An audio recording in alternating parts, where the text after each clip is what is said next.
Bonjour, mesdames et messieurs. Merci à la Société française de cardiologie de m'avoir invité pour vous parler de ce sujet qui est un sujet qu'on rencontre très très régulièrement, qui est l'insuffisance cardiaque aiguë. Ceux-ci sont mes conflits d'intérêts. Les principaux messages que je vais essayer de vous passer pendant cette lecture, c'est que l'insuffisance cardiaque aiguë, contrairement à ce qu'on a pensé pendant des années, on a pensé que c'était une baisse du débit cardiaque. En fait, c'est essentiellement et beaucoup de la congestion. Et la majorité des cas qu'on voit sont de la congestion en amont du ventricule droit et du ventricule gauche. Je vous montrerai que le traitement est en train de changer, même s'il reste des choses qui sont très solides. La ventilation non invasive, très important. Les diurétiques, je vous montrerai qu'on n'en donne pas assez. Chez certains malades, et je vous montrerai que c'est vraiment très rare, quand le débit cardiaque est inadéquat, on donnera des inotropes et éventuellement des vasopresseurs, mais je vous supplierai de ne plus utiliser l'adrénaline dans ces cas-là. Et dans tous les cas, je vous parlerai du traitement à la sortie de l'insuffisance cardiaque aiguë. Dans cette revue, dans Nature Review, on explique un peu la pathophysiologie de l'insuffisance cardiaque aiguë. Donc, c'est des malades qui, pour beaucoup, ont une insuffisance cardiaque chronique, soit elle vient d'être découverte, donc le de novo, soit c'est une insuffisance cardiaque chronique qui est connue, donc elle est décompensée. Dans tous les cas, il y a un facteur précipitant, l'ischémie, l'infection, qui fait que le ventricule gauche va, de façon relativement rapide, va dysfonctionner avec une dysfonction diastolique et une dysfonction, surtout chez les malades à fraction d'éjection basse, qui peut être systolique et diastolique. Ceci va entraîner une congestion pulmonaire, et quand cette congestion pulmonaire va être importante, elle va entraîner une hypertension artérielle pulmonaire, une dysfonction aussi du ventricule droit, et là, on va avoir une congestion en amont du ventricule droit, donc une congestion qui est systémique. Aujourd'hui, quand un malade vient pour insuffisance cardiaque, il y a d'abord un triage qui se fait aux soins intensifs, en réa ou aux urgences. Et je vais d'abord parler des patients qui n'ont pas besoin d'inotropes, qui sont hémodynamiquement stables. Vous voyez que ce triage se fait dans les 15 premières minutes. Et on va parler des traitements à mettre en place chez ces malades dès la première heure. Alors, dans ces recommandations qui sont publiées en 2015 sur la prise en charge préhospitalière et très, très précoce, ce qu'on dit, c'est que quand le malade vient pour insuffisance cardiaque aiguë, s'il a un signe de choc, il doit aller en réanimation. S'il a des signes d'insuffisance, en tout cas d'infarctus du myocarde, il faut qu'il aille en salle de cathé. Mais une fois encore, la plupart des malades sont dyspnéiques, sont hypoxémiques. Et là, il faut démarrer très rapidement la ventilation non invasive et les diurétiques. Donc ça a été confirmé par cette revue générale publiée en 2017 de Joseph Massip, qui dit bien que quand le malade est en insuffisance cardiaque aiguë avec un OAP, l'OAP doit déclencher le plus vite possible la ventilation non invasive. Si elle marche bien, on la répète une demi-heure toutes les heures de façon répétée jusqu'à ce que la saturation s'améliore. En revanche, dans des rares cas, quand la ventilation non invasive ne suffit plus, le malade se fatigue ou l'hypoxémie s'aggrave, il faut mettre en ventilation mécanique. Alors, il faut vraiment que l'ensemble de l'équipe, que les infirmiers, les aides-soignants sachent utiliser la ventilation non invasive parce qu'il faut la faire très, très vite. Donc, du coup, chez un malade angoissé, il faut lui expliquer ce qu'on est en train de faire. Il faut choisir le bon masque et il faut, surtout pour la première ou les 2 premières fois, rester à côté du malade pour lui expliquer comment ça marche et le désangoisser. Mais ça marche très, très bien. Ça, c'est un papier de Patrick Plaisance dans European Heart Journal il y a quelques années. On voit que la saturation en oxygène est nettement améliorée et la PaO2 aussi par rapport aux malades qui ont la ventilation non invasive plus tardivement, et la PCO2 descend aussi beaucoup plus rapidement. Le deuxième point très important du traitement, c'est les diurétiques. Donc, dans ce travail japonais, il a été montré qu'une dose fixe de diurétique, 40 mg, quand elle est injectée dans les toutes premières minutes, elle est associée à une mortalité qui est moindre par rapport aux patients qui l'ont reçu plus tardivement. Et donc, il montre qu'en fait, la même dose de diurétique, quand elle est donnée dans les premières minutes, vous voyez ici, il y a un risque de mortalité qui est faible, et plus on tarde à donner ces diurétiques, et plus l'effet diminue jusqu'à devenir quasiment inexistant, vous voyez, avec une mortalité, un risque de mortalité au-delà de 2 ou 3 heures, qui est la même quand vous donnez les diurétiques qui sont donnés tardivement. Donc, le message, c'est qu'il faut le donner vraiment très, très tôt. Ce qu'on a pu montrer dans cette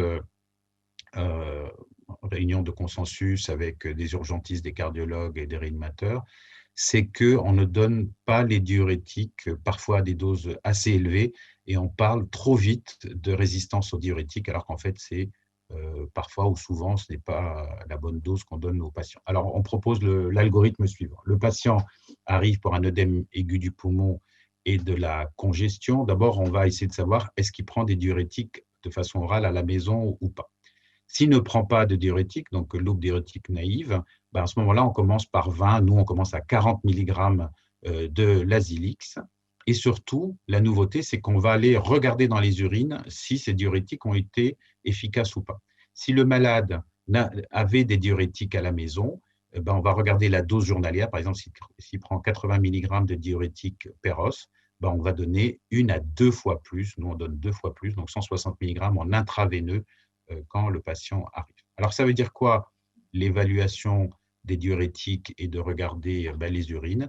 En fait, ce qu'on va faire, c'est que 2 heures après l'injection des diurétiques, on va regarder la concentration de sodium dans les urines. Si cette concentration de sodium est supérieure à 50 à 70 milliequivalents par litre, ça veut dire que les diurétiques ont marché, il y a vraiment du sodium qui est en train de passer par les urines, et c'est bon signe. Et on a la même réflexion si au bout de 6 heures, le débit urinaire est de 1 litre pour 6 heures, ce qui fait à peu près 100 à 150 millilitres par heure. Donc, si vous avez ces 2 points-là, c'est bon, votre diurétique ont marché. En revanche, si vous n'avez pas atteint ces objectifs-là, c'est ce qu'on marque là, il faut doubler la dose de diurétique, c'est-à-dire qu'il faut remettre, vous avez mis 40 mg, là vous allez mettre 80 mg, et vous allez aussi vérifier 2 à 6 heures plus tard si le sodium dans les urines a bien atteint les 50 à 70, et vous continuez ainsi comme ça jusqu'à atteindre 50 à 70. Et ce protocole-là permet de montrer qu'en fait, les résistances aux diurétiques sont beaucoup moins fréquentes qu'on ne pense. Alors, l'autre point qui est souvent discuté et qui peut-être va être de moins en moins discuté, c'est qu'aujourd'hui, dans les recommandations, on dit qu'il faut donner des vasodilatateurs. Il est aussi marqué qu'il faut surtout les donner peut-être chez les malades qui ont une pression artérielle élevée, mais chez le tout venant qui vient avec un œdème aigu du poumon et une insuffisance cardiaque aiguë, en fait, on n'a jamais vraiment regardé si de fortes doses de diurétiques en intraveineux modifiaient le pronostic ou pas. 2 études viennent d'être publiées, les 2 dans JAMA, une l'an dernier et une cette année, par les urgentistes français et une équipe française. Donc, je vais d'abord commencer par la première étude, Galactique, publiée l'an dernier par une équipe suisse. Qu'est-ce qu'on voit?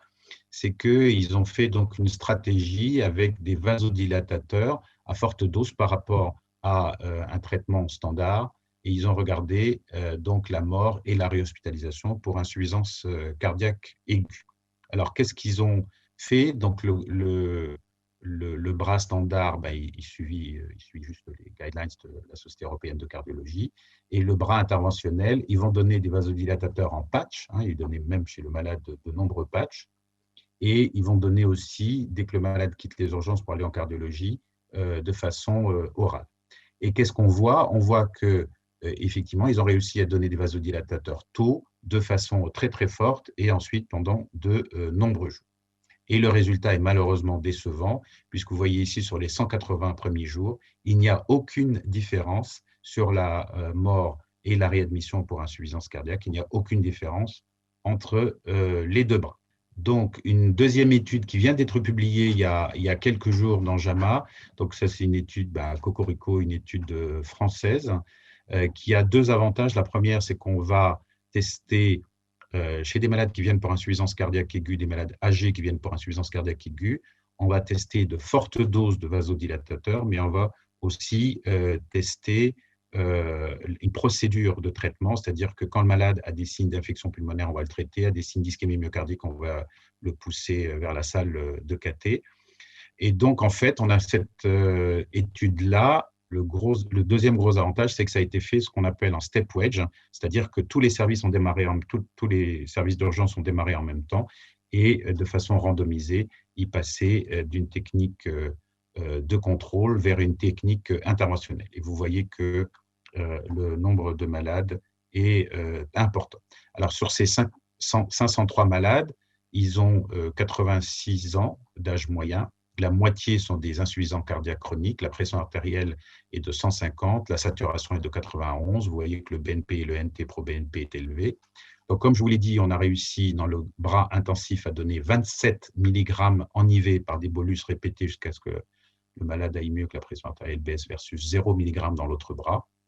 Et dès que le malade avait des signes soit d'infection, il recevait des antibiotiques, soit d'ischémie myocardique, il était transféré en cardiologie, ou de l'arythmie. Et vous voyez que dans le bras intensif, 59% des facteurs précipitants ont été traités versus 23%. Et là, vous voyez le résultat. Malgré des doses très importantes de vasodilatateurs, malgré une procédure vraiment bien calée où on poussait le malade pour traiter les facteurs précipitants, quand on a regardé la mortalité à 28 jours, on n'a pas trouvé de différence de mortalité entre les deux bras. Donc ça va probablement changer la vision de l'utilisation des vasodilatateurs en urgence. Alors, je dirais tout à l'heure, peut-être chez les malades qui ont une grosse pression artérielle et de l'OAP, mais en tout cas pas en pratique courante.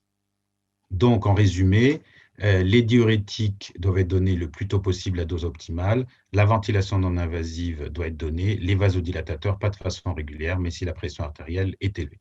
Maintenant, on va parler des autres patients, des patients qui sont hémodynamiquement instables, comment faut-il les traiter? Et je ferai référence à cette revue générale qui a été publiée il y a 2 ans avec plein d'experts, vous avez vu, entre autres des experts français, sur la prise en charge de choc cardiogénique après infarctus du myocarde.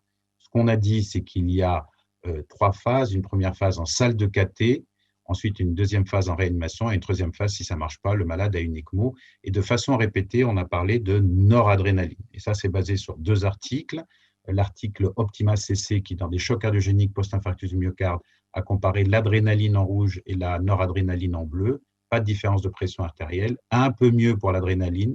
La fréquence cardiaque monte de façon exagérée avec l'adrénaline. Et surtout, quand on regarde les morts et la mise en place des ECMO, on voit que c'est en défaveur de l'adrénaline et en faveur de la noradrénaline. Et ça a poussé le ministère de la Santé d'arrêter l'étude.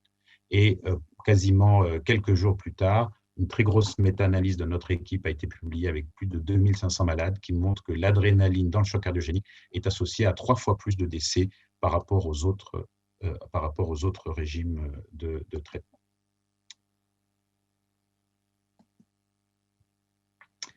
Donc, très rapidement, les messages importants, c'est que dans l'insuffisance cardiaque aiguë, il y a de la congestion, c'est vraiment ça la maladie, il faut traiter la congestion, il y a très peu de bas débit cardiaque, mais il y a de la congestion avec de l'œdème aigu du poumon et de la congestion en amont du ventricule droit. Il faut démarrer avec la ventilation non invasive le plus rapidement possible. Il y a très peu de résistance aux diurétiques, comme je vous l'ai montré, il faut donner des diurétiques et surtout, il faut regarder leur effet en regardant le sodium dans les urines et en regardant le débit urinaire, donc ça c'est très important aussi. Je vous ai montré que pour les vasodilatateurs, les dérivés nitrés, peut-être faut-il les donner chez les malades qui viennent avec des très gros niveaux de pression artérielle. En revanche, en pratique courante, 2 études publiées, les 2 dans JAMA, 2 années d'affilée avec 2 équipes complètement différentes, ne semblent pas montrer d'effet sur la mortalité et la réhospitalisation. Je vous ai montré que dans de rares cas, le patient est en choc cardiogénique, mais il faut vraiment vérifier que son débit cardiaque est bas, et c'est uniquement dans ce cas-là qu'on peut commencer un traitement. Il faut démarrer par la noradrénaline et un inotrope si besoin, mais je vous en supplie, il faut vraiment arrêter d'utiliser l'adrénaline dans les chocs cardiogéniques parce que c'est associé à une augmentation de mortalité. Et dans tous les cas, quand votre malade est stabilisé, qu'il est traité et qu'il va quitter soit les soins intensifs, soit l'hôpital, il faut que vous démarriez, dans le cas d'une fraction d'éjection basse, les traitements de l'insuffisance cardiaque.